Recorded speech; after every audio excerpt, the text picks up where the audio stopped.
త్రిపుర రహస్య జ్ఞానఖండ సారము అనే శాక్తేయ గ్రంథం చదువుకుంటూ ఉన్నాం. మన రికార్డింగ్ నెంబర్ 23. ఇది 7వ అధ్యాయం ఇప్పుడే స్టార్ట్ అవుతోంది. 88వ పేజీ, 88 పేజీ నెంబరు. ఇక్కడ హెడ్డింగ్ ఏంటంటే ఈశ్వర నిరూపణము. హేమలేఖ భర్తతో ఇట్లనెను, నీవు అడిగిన దానికి సమాధానము చెప్పెదను. స్థిరచిత్తుడవై ఆదరముతో వినుము. మనస్సు మర్కటము వంటిది, దాని వలననే పామరులు గొప్ప అనర్థమును పొందుచున్నారు.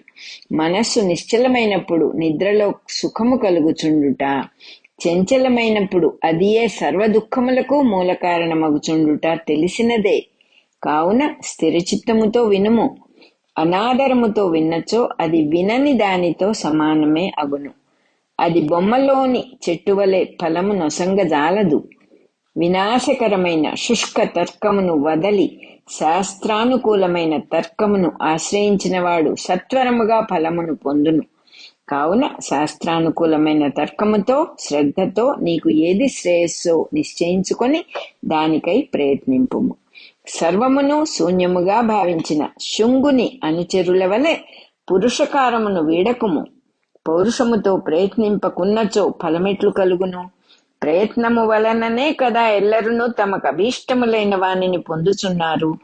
అంతులేని తర్కముతో అశ్రద్ధతో ఎప్పుడైనను ఎచ్చటైనను ఎవడైనను కొంచెము ఫలమునైన పొందెనేమో విమర్శించి చెప్పుము. ఎక్కడనో ఒక చోట అనుకున్నట్లుగా ఫలము లభింపలేదని దేనిని నమ్మకుండువాడు దైవోపహతుడు అని ఎరుంగుము. వాడు తనకు తానే శత్రువగును. కావున శ్రద్ధతో సరియైన తర్కముతో ప్రయత్నించి శ్రేయస్సునకు ముఖ్యతమైన సాధనమును అవలంబింపవలయును. విచిత్రములుగా ఉండు వివిధ సాధనములలో ఏది నీకు అన్ని విధముల సులభ సాధ్యమో అదియే నీకు ముఖ్యతమము. దానిని పెద్దల అనుభవముతో విచారించి నిశ్చయించి వెంటనే ఆరంభింపుము. ఆ పద్ధతినంతయు చెప్పెదను, సావధానుడవై వినుము. దేనిని పొందిన తరువాత మరల శోకము కలుగదో అదియే శ్రేయస్సు. సూక్ష్మ దృష్టితో చూచినచో ఎల్ల ఎడలా శోకమే కనిపించును. ఏది శోకముతో కూడి ఉండునో అది శ్రేయస్సు కానే కాదు. భార్య, పుత్రులు, రాజ్యము మొదలగునవి అంతయు అస్థిరము, కాలము అను సర్పము చేత మింగబడుచున్నవి. ఈ విషయములలో అన్నిటి యందు శోకమునకు చాలా శక్తివంతమైన బీజమున్నది. ఇట్టివి పరమ శ్రేయస్సునకు సాధనములెట్లగును? ఈ ధనాది విషయములు గ్రహింపదగినవే అను భ్రమ మోహము వలన కలుగుచున్నది. జగత్కర్త అయిన మహేశ్వరుని వలన ఎల్లరునూ మోహమును పొందుచున్నారు. కొంచెము విద్య కలిగిన గారడీవాని వలననే అనేకులు మోహితులగుచుండగా జగత్కర్త అయిన మహేశ్వరుని మహామాయ నుండి ఎవడు తప్పించుకొనగలడు? గారడీలోని మాయనెరిగిన వాడు దాని నుండి తప్పించుకొనగలుగుచున్నాడు. అట్లే మహేశ్వరుని మాయను ఎరిగినవాడు దాని నుండి తప్పించుకొని శాశ్వతమైన సుఖమును పొందుచున్నాడు. కాని ఈశ్వరుని అనుగ్రహమును పొందినవాడే ఆ మహామాయను గుర్తించి దాని నుండి తప్పించుకొనగలడు. కావున సర్వవిధముల మహేశ్వరుని శరణమును పొందినవాడు ఆయన వలన ఆత్మవిద్యను పొంది మాయామోహము నుండి తప్పించుకొనగలడు. శ్రేయస్సాధనములైన యోగములు అనేకములు కలవు. అవి ఏవియును మహేశ్వరుని అనుగ్రహము లేక ఫలింపవు. కావున మొదట విశ్వకారణుడైన మహేశ్వరుని ఆరాధింపవలెను. అనంతరము మోహమును నశింపచేయు ఏ యోగమునైనను సాధించవచ్చును. ఈ జగత్తు ప్రత్యక్షముగా కనిపించుచున్నది. వస్త్రము, గృహము మొదలుగా ప్రతి పదార్థము ఒకానొక కర్త చేత సృష్టించబడుచున్నది. అట్లే ఈ జగత్తు ఈశ్వరునిచే సృష్టించబడుచున్నది. ఇది తర్కము చేతనే కాక పెక్కు శాస్త్రముల చేత కూడా నిరూపింపబడుచున్నది. ఈ లోకమునకు కర్త ఎవడునూ లేడు. సృష్టి తన స్వభావము చేతనే జరుగుచున్నది అని చెప్పు ఆగమము ఒకటి కలదు. కాని అది తర్కయుక్తములైన పెక్కు ఆగమముల చేత ఖండింపబడినది. ప్రత్యక్షమునొక్కదానినే ప్రమాణముగా గ్రహించి దేహము నశించుట తోడనే ఆత్మ కూడా నశించునని చెప్పుచున్న ఈ ఆగమము ఆగమమే కాదు. కావుననే వివేకము గల మహాత్ములెవ్వరునూ అంగీకరింపలేదు.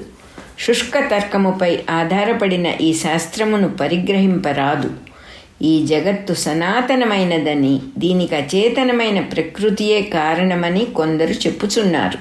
ఈ మతము కూడా అసమంజసమే. క్రియలన్నీయు బుద్ధిపూర్వకముగానే జరుగుచున్నవి. బుద్ధిరహితమైన క్రియ కనిపించుటలేదు. బుద్ధి కలవాడే క్రియను చేయుచున్నాడు అని శాస్త్రముల వలననే కాక ప్రత్యక్షంగా కూడా కనిపించుచున్నది. కావున బుద్ధిశాలి అయిన కర్తయే ఈ జగత్తును సృష్టించుచున్నాడు అని నిరూపితమగుచున్నది. కానీ ఈ జగత్తు సాధారణ పదార్థముల వలె కాక ఊహకందని రూపముతో అనంతమైన శక్తితో విలసిల్లుచున్నది. ఇట్టి జగత్తు యొక్క కర్త కూడా లోకములోని పదార్థముల యొక్క కర్తల కన్నా విలక్షణముగా మితిలేని సామర్థ్యము కలవాడై ఉన్నాడు. అట్టి జగత్కర్త అయిన ఈశ్వరుడే తన్ను ఆశ్రయించిన వారిని సముద్ధరింపగలడు. కావున ఆయననే ఎల్లప్పుడూ సకల విధములా శరణు పొందుము. లోకమున కొంచెం ప్రాభవము కలవాడు కూడా తన్ను నిష్కపటముగా ఆశ్రయించిన వాని ఎడల ప్రసన్నుడై వాని అభీష్టములు తీర్చుచున్నాడు. అట్టి ఎడల లోకేశ్వరుడు భక్తవత్సలుడు అయిన దేవుని చక్కగా ఆరాధించినచో ఆయన వలన మనము పొందరానిది ఏముండును? లోకములో ప్రభువులు నిలకడలేనివారుగా, నిర్దయులుగా, కృతజ్ఞులుగా ఉందురు. అందుచేత వారి వలన కలుగు ఫలము కూడా అస్థిరముగానే ఉండును. మరి పరమేశ్వరుడు దయాసముద్రుడు, కృతజ్ఞుడు, చక్కని వ్యవస్థ కలవాడు. అట్లు కానిచో ఆయన ఎట్టి నిందను పొందకుండా అనాది అయిన ఈ జగత్తుని ఇంత చక్కని ఏర్పాటుతో ఎట్లు నడపగలుగుచున్నాడు? వ్యవస్థ లేని రాజ్యము నశించుచుండుట మనము చూచుతూనే ఉన్నాము.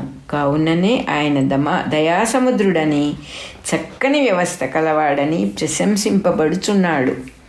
వెంటనే నీవు ఆయనను శరణము పొందుము. ఆయనయే నీకు శ్రేయస్సును కలిగించు సాధనమును నిర్దేశింపగలడు. దేని వలన శ్రేయస్సు కలుగును అని సాధనమును గూర్చి నీవిప్పుడు ఆలోచింపవలదు. రోగము పోవలైనని కొందరు, సంపదలు కావలయునని కొందరు అనేక విధములుగా ఈశ్వరుని ఉపాసించుచున్నారు. ఎవడో ఒకానొకడు ఎట్టి కోరికలు లేకుండా ఆయనను ఉపాసించును. అదియే సత్యమైన ఉపాసనము. ఆర్తితో ఆరాధించుచున్నప్పుడు ఈశ్వరుడు భక్తి అందలి తారతమ్యమును బట్టి ఒకనికి దయతో రోగమును తొలగించును, మరి ఒకనిని ఉపేక్షించవచ్చును. అట్లే సంపదలు కోరువానికి లభించు ఫలము మితముగా అనేక విధములుగా ఉండును. ఒకానొకడు తమ్ము నిర్హేతుకముగా సేవించుచున్నచో లోకములో ప్రభువులు ఆ విషయమును కొంతకాలమునకు గ్రహించి వానికి అధీనులగుచున్నారు. ప్రభువులు అజ్ఞులు కావున సేవకుని అందలి నిష్కామత్వమును గ్రహించుటకు వారికి చాలా కాలము పట్టును. కానీ సర్వజ్ఞుడైన పరమేశ్వరుడు భక్తుని యొక్క నిష్కామత్వమును వెంటనే గ్రహించి సత్వరముగా ఫలమునొసంగును. ఆర్తునకు ధనాదులను అర్థించువానికి ఈశ్వరుడు జగత్తు యొక్క వ్యవస్థను అనుసరించి వారి యొక్క కర్మ పరిపాకమును పొందినప్పుడే ఫలమునొసంగును.